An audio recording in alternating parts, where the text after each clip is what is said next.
Hello everyone, welcome to MDC Learning, Standard TYBCom, Subject Cost Accounting, and our today's topic is Standard Costing. Students, we already solved a standard costing problem based on material variances. Now in today's video, we are going to solve the again standard costing, but it is based on the labor variances. We already know the formulas of material as well as labor variances. Only these two variances you have to calculate under standard costing. Let us read and understand the question first, and after that draft the solution. Now we have problem number 2. From the following information, calculate labor variances. Labor variances, labour के rate का difference पता करना है, labour की efficiency का difference पता करना है, एंड इन शॉर्ट लेबर के टोटल कॉस्ट में जो वेरिएंसेस है, टोटल कॉस्ट में जो डिफरेंस है वो पता करना है. ठीक है. So here also what we need is 4 things. मेरे को मेरे सॉल्यूशन में 4 चीजें यहाँ पर भी चाहिए. ठीक है. कौन सी 4 चीजें चाहिए? पहले मुझे स्टैंडर्ड आवर्स चाहिए होंगे. ठीक है. फिर मुझे स्टैंडर्ड आवर्स चाहिए सबसे पहले मुझे. ठीक है. उसके बाद मुझे चाहिए स्टैंडर्ड क्या रेट. ठीक है. SHSR. ठीक है. ये चाहिए मुझे. उसके बाद मुझे चाहिए एक्चुअल आवर्स. ठीक है. एक्चुअल आवर्स चाहिए मुझे. ठीक है. और उसके बाद मुझे चाहिए एक्चुअल रेट. ठीक है. एक्चुअल आवर्स चाहिए, फिर उसके बाद मुझे चाहिए एक्चुअल रेट. यानी ये 4 अगर मेरे पास प्रेजेंट होंगे तो मैं क्या कर सकती हूँ, लेबर के कैलकुलेशन को, लेबर के वेरिएंसेस को इजीली कैलकुलेट कर सकती हूँ. ठीक है. So let us read the following information. पहले दिया है standard for 10 units is equal to 5 hours. This means अगर मुझे 10 यूनिट बनाने हैं तो मुझे 5 घंटे लगते हैं. ठीक. 10 यूनिट बनाने हैं तो मुझे 5 घंटे लगते हैं. स्टैंडर्ड रेट पर यूनिट मुझे 15 रुपया एक यूनिट मिलता है. एक यूनिट बनाऊंगी तो 15 रुपये मिलेंगे. Actual production I have done for 60,000 unit. ठीक है. It's not 60,000 unit, it's 1,60,000 units. ठीक है. ये अपने को हुआ है 1,60,000 यूनिट्स, यानी 1,60,000 units is the actual production. Actual hours, कितना आवर्स काम किया? 85,000 आवर्स हमने काम किए. और फिर एक्चुअल रेट हमको कैसे पेड हुआ है? 29.80 पर आवर हमको पेड हुआ है. ठीक है. ये this is in terms of rupees. ये मुझे रुपीज के टर्म्स में है. So here I have to write rupees. ये मुझे रुपीज के टर्म्स में है. इसके बाद चलो कैलकुलेट करना है मुझे labour, calculate the labour variances. ठीक है. लेबर वेरिएंसेस मतलब इसमें मुझे तीनों चीजें कैलकुलेट करनी पड़ेंगी. Of course labour cost variance calculate करना है, लेबर रेट वेरिएंस कैलकुलेट करना है, और लेबर का एफिशिएंसी वेरिएंस कैलकुलेट करना है. क्लियर.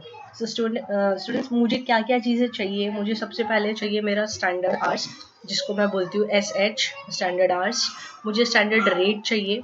स्टैंडर्ड रेट यहाँ पे दिया हुआ है 15 रुपया पर यूनिट. स्टैंडर्ड रेट यहाँ पे दिया हुआ है 15 रुपया पर यूनिट.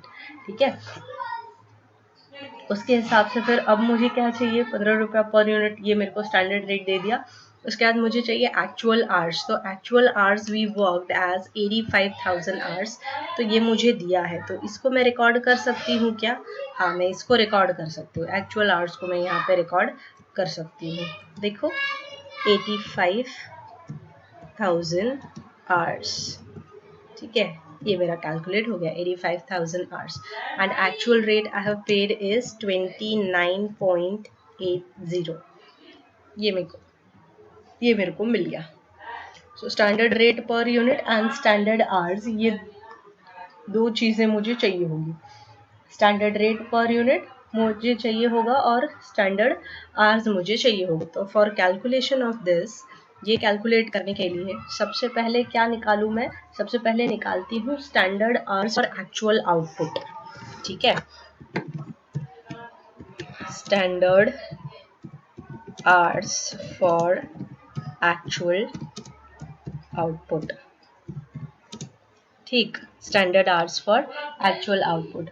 अब इसके लिए मुझे आवर्स के साथ स्टैंडर्ड आउटपुट डिवाइड करना है और एक्चुअल आउटपुट को मल्टीप्लाई करना है. ठीक है, स्टैंडर्ड आवर्स के साथ स्टैंडर्ड आउटपुट को डिवाइड करूंगी और एक्चुअल आवर्स को मल्टीप्लाई करूंगी. So my formula will be standard hours divided by standard output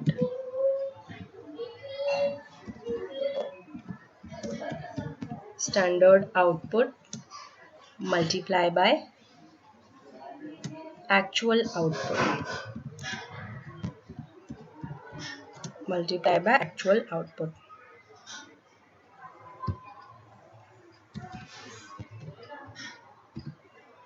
ठीक है. चलो नीचे जाएंगे, वैल्यूज रखेंगे बच्चों. Let us put the values. मेरे पास स्टैंडर्ड आवर्स के नाम पे है 10 आवर्स. स्टैंडर्ड आवर्स के नाम पे कितना है मेरे पास? 10 hours. No, it's not 10 hours, it's 5 hours. ऊपर देखो क्वेश्चन में standard for 10 units is 5 hours. So here I am having 5 hours. 5 hours divided by 10 units which is multiplied by actual output, and my actual output is, ठीक है, मेरा actual output कितना है यहाँ पे? 1,60,000. एक्चुअल प्रोडक्शन लिख रखा है ना उसने. So it's 1,60,000. 1,60,000 यूनिट्स. ठीक है, चलो ये वैल्यू अपन ने किया. वैल्यू के फॉर्मूला में इज इक्वल टू के देख लो. You will get your standard hours is 80,000 hours. ये आपको स्टैंडर्ड आवर्स मिल जाएगा फॉर योर एक्चुअल आउटपुट. तो स्टैंडर्ड आवर्स की जगह पे आप यहाँ पे लिख सकते हो 80,000 आवर्स. ठीक है, ये आपने लिख दिया यहाँ पे 80,000 आवर्स. चलो अब आगे जाते हैं. ये हो गया. अब standard rate per unit is ₹15 and it is for 10 units it will be 150. ठीक है, अगर अपन ने क्या किया देखो वापस से. स्टैंडर्ड रेट पर यूनिट 15 रुपया दिया है. स्टैंडर्ड रेट पर यूनिट 15 रुपया दिया है. ठीक है, उस हिसाब से अगर आप, पहले यहाँ पे लिखती हूँ मैं तो आपको समझेगा. Standard rate per unit is equal to ₹15.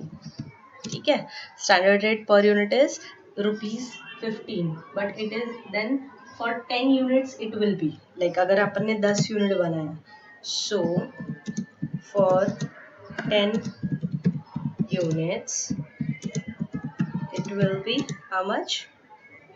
10 multiply by 15 कर दोगे. ठीक है, ब्रैकेट ओपन करके लिख दो 10 multiply by 15 units is equal to, it will give you 150. ठीक है, ये आपको मिल जाएगा 150. so for 5 hours, so for 5 hours के लिए कितना होगा? ₹150 divided by how much? 5 ना, 5 hours.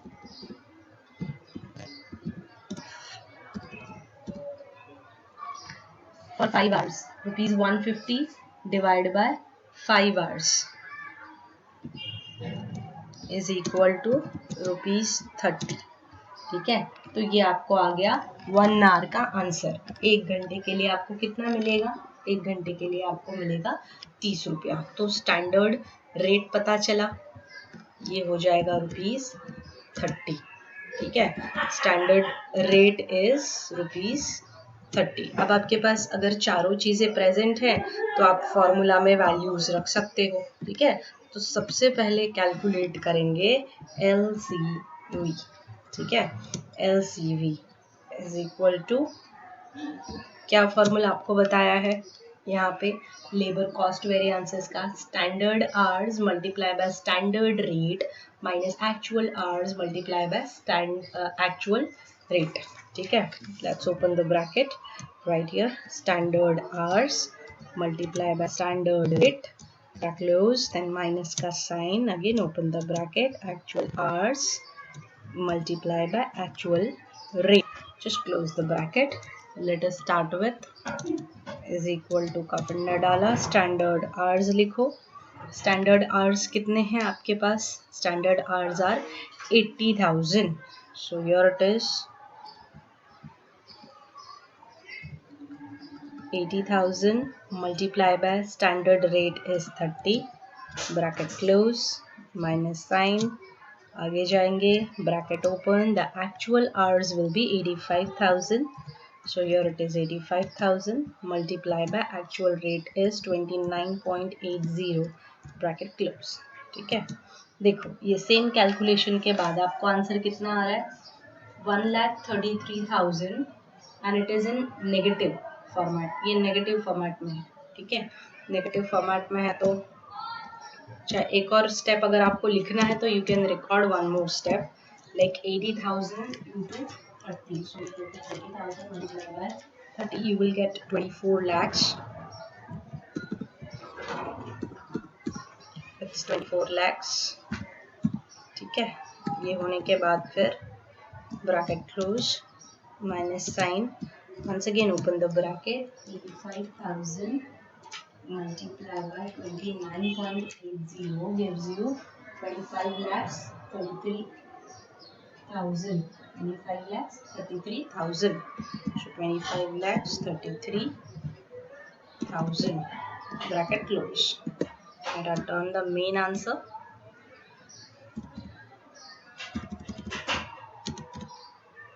Main answer will be 24 lakhs and then minus का sign, then